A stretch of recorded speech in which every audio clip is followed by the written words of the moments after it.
In this 5-part series, I'll show you a holistic method to help you understand the complexity of the guitar and make navigating the fretboard second nature. If you practice the upcoming exercises with me, you'll gain a nearly complete understanding of the fretboard, learning the fundamentals that many guitarists take years to master. So, what's today's video about? This lesson focuses only on mastering the horizontal dimension of the guitar and learn the note names. We'll play along a single string up and down the fretboard, and I'll show you how to use the circle of fifths to transpose exercises in every key. Although you need to practice this on all 6 strings, I will demonstrate only on the high E string to keep the video short. But tabs for all 6 strings are available for free on my blog.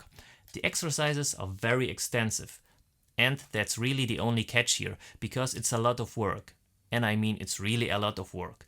But I've organized them in a modular way, allowing you to incorporate them into your practice routine at your own pace. So make sure to watch till the end, because I will give you useful tips on how to incorporate this exercise and will tell you exactly how much time it takes to play through all keys on the entire fretboard. And the answer might surprise you. So let's get into the lesson. Hey friend, it's Gregor here. Today our goal here is to learn the note names on the fretboard in all 12 keys.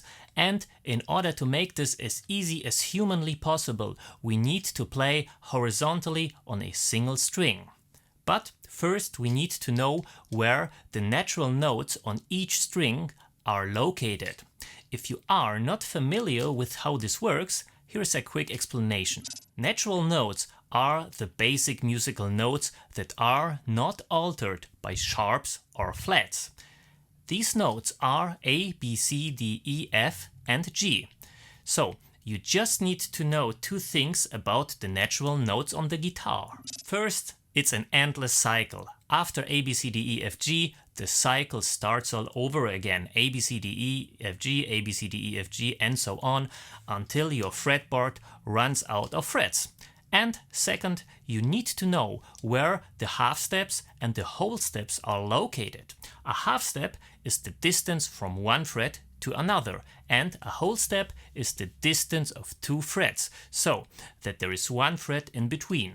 And that's easy, because you just need to know that there are only 2 half steps, from the E to F and from B to C. All remaining steps are whole steps.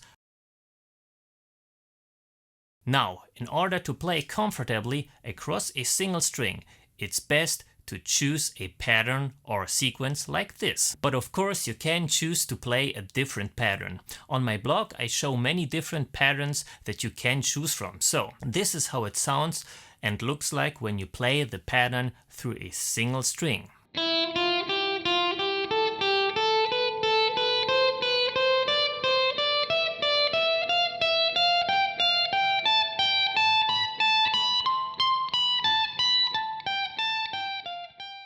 A quick note to be technically correct here. You are not playing the C major scale this way, because technically speaking, when you practice scales, you always start on the root note and end on the root note.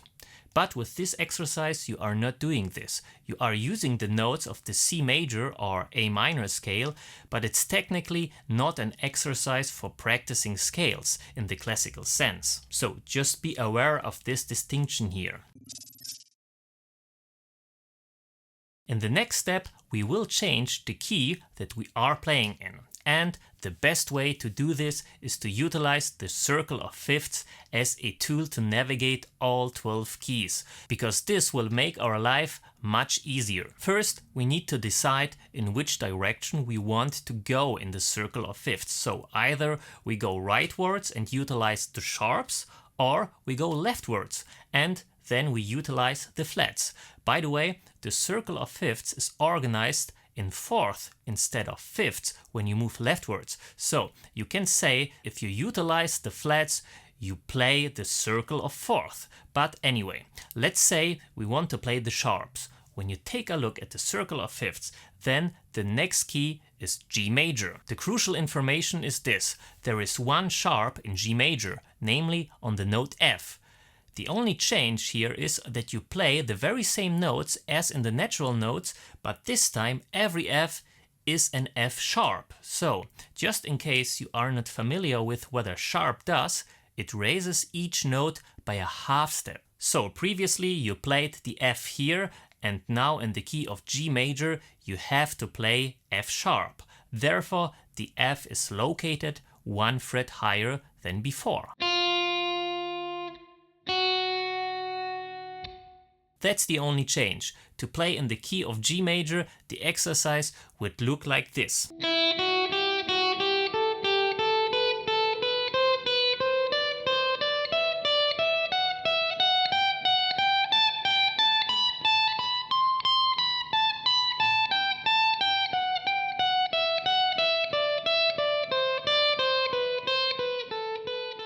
Alright, let's move on to the next key. It's D major, and there are two sharps, namely the F sharp and the C sharp. Compared to the previous example, we now have to change every C to C sharp. That's it. So it would look and sound like this.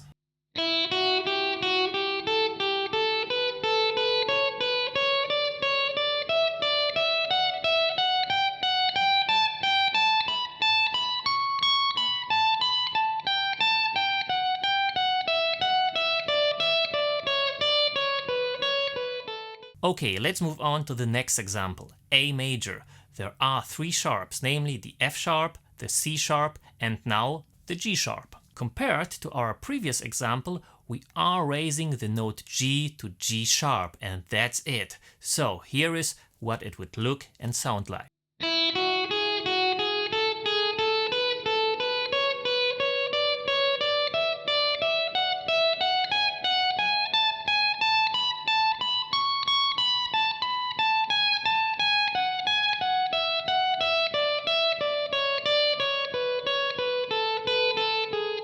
Well, I think you see how this works. It's relatively easy because you are just changing one note each time you switch the key. This way, you are increasing the difficulty level progressively and you are not overwhelmed with focusing on multiple sharps on different notes. The very same principle works for the flats as well. Let's say we want to play leftwards in the circle of fourth. So the next key would be F major, and you see that you play with one flat on the B. So each B will be altered to a B flat. Just in case you don't know what a flat is, it's the opposite of a sharp. So instead of raising the note by a half step, like with a sharp, you decrease the note by a half step if there is a flat before the note. So in the key of F major, you are playing the pattern like this.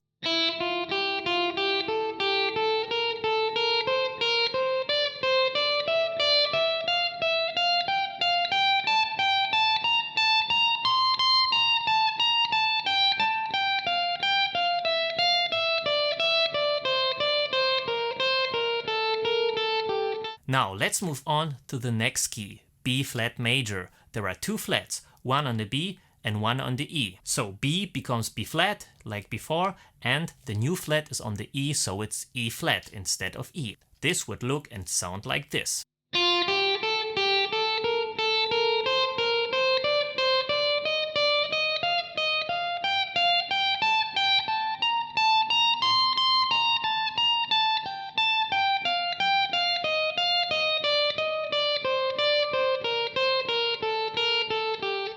I guess by now you know how this works, and I think you agree that it's relatively simple.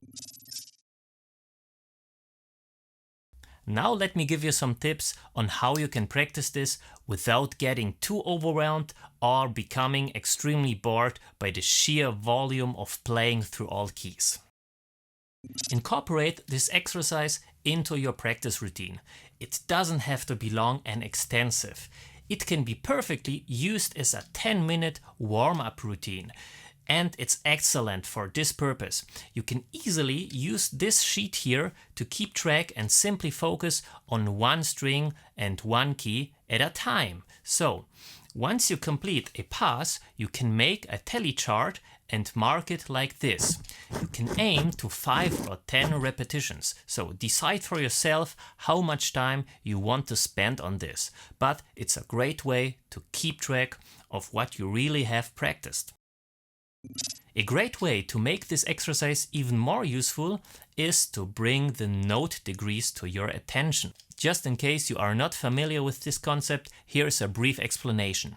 You may have seen scales described like this. This describes the interval structure of a scale, so it's a formula, so to speak. And the reference point for this formula is the major scale.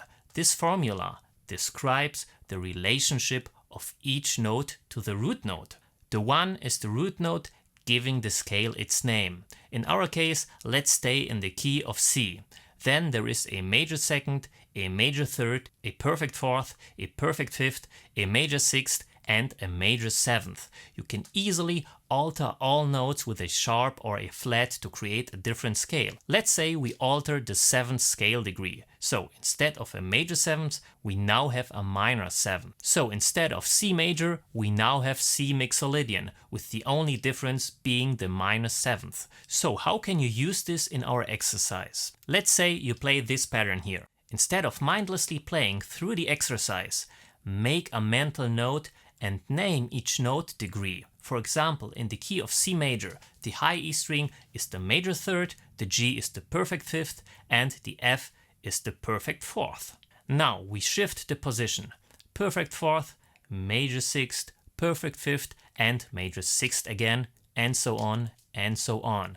This way you can go through the entire string, making mental notes of each scale degrees or saying them out loud. Because you can do this exercise with different patterns and techniques, it's extremely beneficial for your guitar technique. Once you have grasped how this exercise goes and are quite competent in finding and naming the notes, you then can shift your focus additionally to your technique. Make sure to play clean and crisp notes, switch to a different pattern and use a different picking style, for example.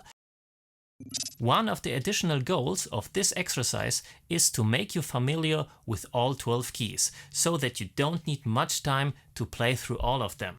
But at first, you'll need to spend a relatively significant amount of your time just figuring out the notes, identifying which key has which sharps or flats, and understanding which notes are which scale degrees. But once you are familiar with these exercises, you can simply play through all of them in just a few minutes, which is our ideal outcome. Because if you consistently practice this over a period of a few months, is a quick warm-up routine, you'll really build a strong foundation. And just to give you a reference for how long this takes, playing the entire exercise in all 12 keys and all 6 strings, with this pattern at 60 BPM for quarter notes, it takes only about 30 minutes. And I think that's not much time given the fact that you've gone through the entire circle of fifths. This makes it a great warm-up exercise, and even if you just want to cover a single string, you won't spend more than 5 minutes on this, provided that you don't have to locate the notes. To save some time, you can easily reduce the number of keys that you play to just the essential keys we guitar players are usually confronted with. These are the keys from the B flat to E major. The remaining keys are so rarely used in guitar music that omitting them is totally okay. So feel free to go through the entire circle of fifths later. Okay, make sure to check out the additional resources and worksheets I have made for you and start practicing the exercises, because in the next video we will go deeper into this concept, and it's required that you know at least the natural notes on the fretboard. And like I said in the intro, it's important to go through the entire series so that you can easily connect the dots later. If you have any questions or suggestions, let me know in the comments. Until then, have fun and stay tuned.